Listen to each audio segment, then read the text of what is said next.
Equipaggio della nave stellare Altair 5204. La missione per ritorno verso la Terra sta per iniziare. Il capitano Curtis vi avverte che il viaggio che state per intraprendere sarà estremamente avventuriero. Akkor milyen jó, hogy ilyen kevesen vagyunk, nem? Hát érdekes. Tehát kurva jó, hogy hamar sorra fogsz jönni mindenhol. Kicsiek ezt megnézik, vissza fog jönni ide. Na biztos, hogy visszajön.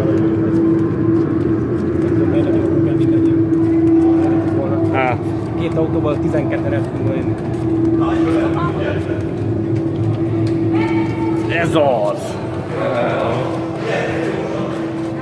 Várjál, várjál!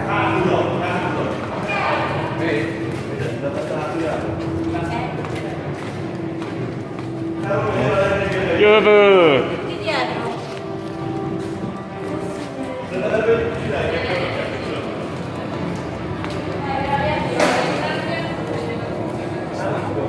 Kettesével? Azt ott le lehet rakni a táskádat. Ott nyugodtan lefogyhatjuk a táskát. 300 euróval? Mit? 300 euróval? Nem nyúlnak hozzá. Én ugyanezt csináltam, azt osztrákot, hogy nyugodtan leteheted.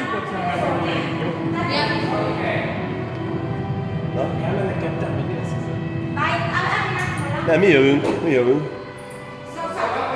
De még most ismerkednek ezzel, hogy működik, mert nagyon van a képben, hogy kellett csinálni. Viszont ezzel tudunk vele egy 4 gyorsban, mert ott nincsen sor. Na mire várunk? Csak le kell raknunk a papucsot, meg Ezeket elküldi? Nem, mi jövünk. Hát Na jó. egyszerűen ki